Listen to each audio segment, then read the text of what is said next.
dooda waxaa ka qayb galay 8 musharax markii horese waxaa la qorsheeyay inay ka qayb galaan 6 musharax qodobada looga hadlayo dooda xalay waxaa ka mid ahaa maamulka musuqmaasuqa qabaa'ilka rabshadihii dalka ka dhacay doorashooyinkii sanadkii 2007 ilaa iyo bilowgii 2008 caafimaadka waxbarashada iyo amniga ra'yi aruurin laga sameeyay dadweynaha ayaa muujinaysa in musharaxiinta Uhuru Kenyatta iyo Raila Odinga isku dhow yihiin Mr. Kenyatta ayaa dacwad looga haystaa maxkamadda caalamiga ah ee dambiyada dagaalka oo lagu eedeeyay inuu door ku lahaa rabshadihii ka dhacay doorashooyinkii 5 sano ka hor ahayd waxaase uu ku adkaysanayaa in dacwadaha loo haysta aanu ka hor istaagi karin in dalka uu maamulo laakiin Raila Odinga ayaa sheegaya in ay adkaanayso in dawlad laga haga Skype ayadoo la jooga Hague ama maxkamadda dambiyada dagaalka dooda oo ahayd mid aad u xiiso badan waxaa musharaxiinta ka mid ahaa Maxamed Diida oo ah Soomaali dalka looga yaqaan muallimo waxayna ahayd hadaladiisa mid aad loola yaabay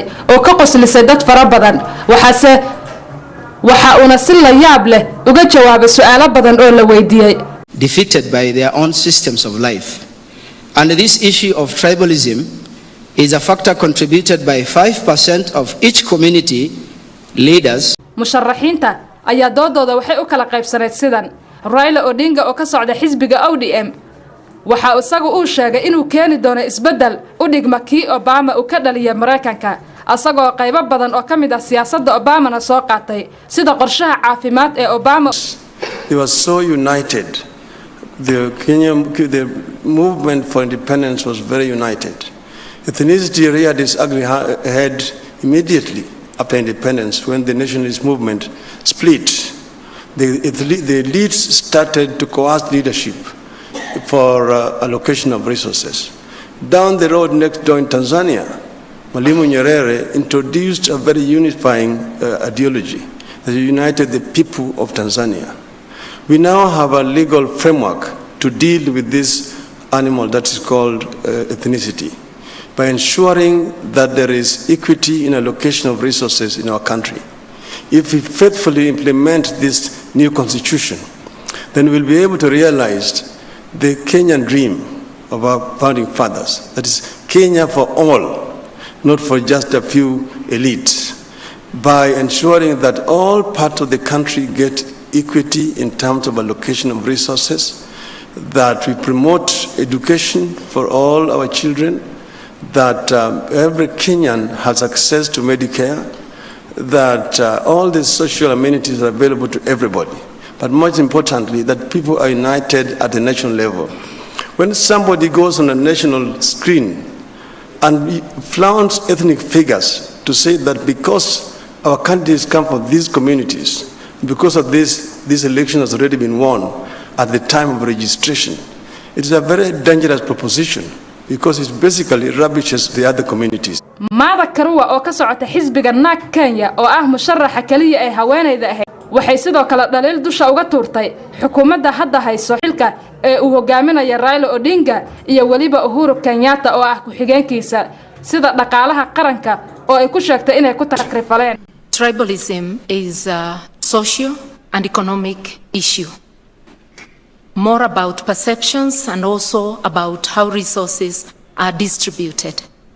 In every ethnic community, we have a section of the poor, in some areas more than in others, but there is no single ethnic community that does not have poor and desperate people. So it is the perception that because you're from community X, you have no problem, others are the ones having a problem. I think it's perpetuated more by leadership. We have to own up as leaders, take responsibility and lead people out of this. How I will deal with it as president, one is to ensure that we equalize all the areas in terms of development or bring them to as near as possible. And that is not just through the devolved funds, is by deliberately giving more funds to areas that have been hitherto marginalized. When our development across the country, across the 47 counties, is as nearly as equal as possible, nobody will listen to leadership talking about tribalism. But now the desperation leads people to believe that a person from your ethnic group will do better. Secondly, it will be through public education, Nobody gets their food every day from their tribe. It's from their sweat of their brow. And when a citizen is sleeping hungry, their tribe or the leader from their tribe is not with them, it's that person and their God. Therefore, we ought to unite together to develop our country, but as a leader, I'll lead from the front, and I'll ensure that in my government there is inclusion, both in Musalia cabinet Mudavadi oo and... ka socda xisbiga UDF musharaxan ayaa isagu digniin waxa uu diray codbixiyaasha ama shacabka Kenyaanka ah oo uu ka codsaday inaysan ku khamaarin codkooda oo ay doortaan musharax dalka ku soo dabaali kara amni iyo xasilooni. wuxuu sheegay in maamulkiisa uu amniga adkeyn doono taasoo ku sheegay dhiirigelin inay u noqon doonto in dad fara badan oo Kenyaan ah ay asag doortaan. It is serious. We can try and parry around it, but the fact of the matter is that tribalism is real. And it comes out because there's a sense of insecurity.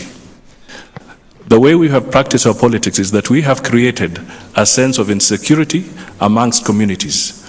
We have reached a stage where we are telling our community, unless you are herded into one corner, then your interests are not properly taken care of. Now, we have an opportunity as a Kenyan people to be able to break away from this. And this is largely based on the issue of the new constitution.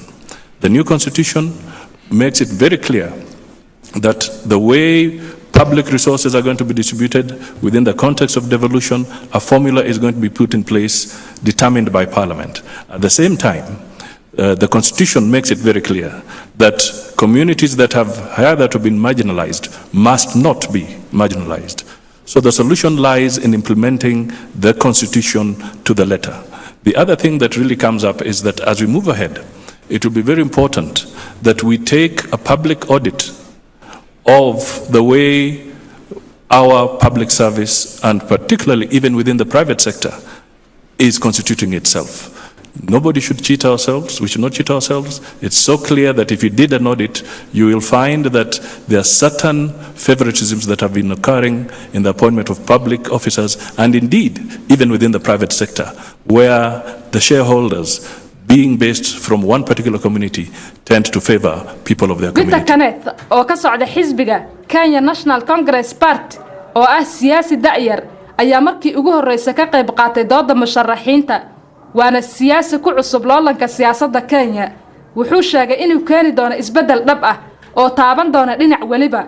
wuxuu sheegay in dalka Kenya uu ka rari doono taariikhdii hore oo u guuri doono mid cusub.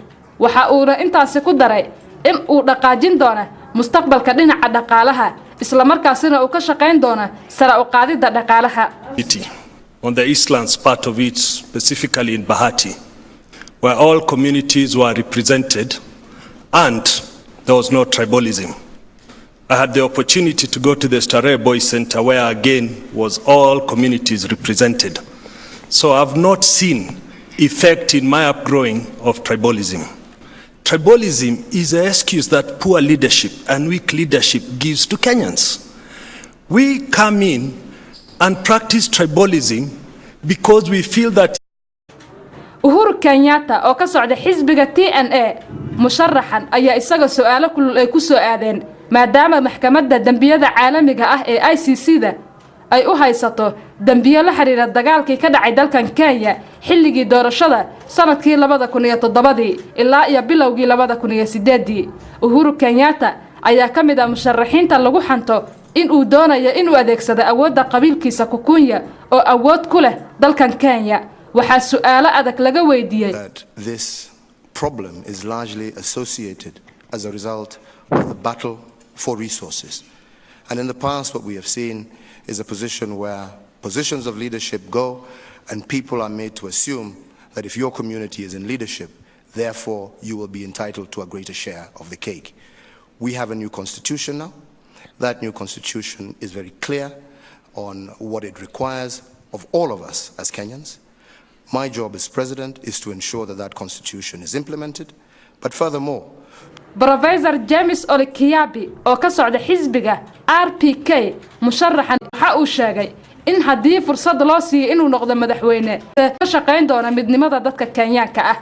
Maxamed Diida oo ah ninka Soomaaliga ah kana socda xisbiga loo soo gaabiyay magaciisa ARC musharaxan ayaa isagu ka duwanaa kuwii hore waxa uuna sheegay in markii hore shacabka Kenyaanka ah looga baahan yahay inay ilaahood u noqdaan oo ay diinta aaminaan wuxuu sheegay in ilaahay qof waliba uu wax gaar ah ku abuuray qof walibana laga doonaya in uu ku xamdiya waxa uu ilaahay siiyay markaasi buu yiri Kenya waxay gaaraysaa horumar aysan weligeed gaarin wuxuu marar badan ku soo celceliyay dooda intii ay socotay hadal ay ku wada qosleen dadkii ka qayb galay dooda waxa uuna sheegay in xukuumaddiisa ay la dagaalami doonto musuqmaasuqa musharaxiinta ayaa yeelan doona dood dambe oo lagu wada inay dhacdo 25 bishan isbuuc ka hor xilliga doorashooyinka and I know that this country is enough for all of us.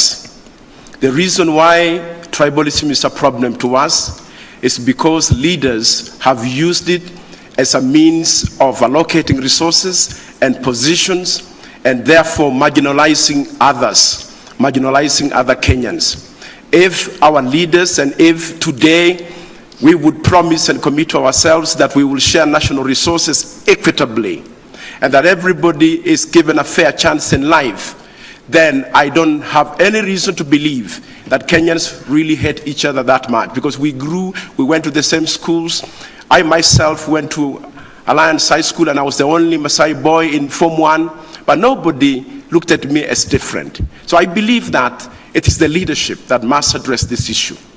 Martha Karua, Peter Kenneth, Uhuru Kenyatta, James Ole Kiapi, Musalia Mudavadi, and Raila Odinga interview for the country's top job in Kenya's first ever presidential debate. Sahra Ali Somsa TV.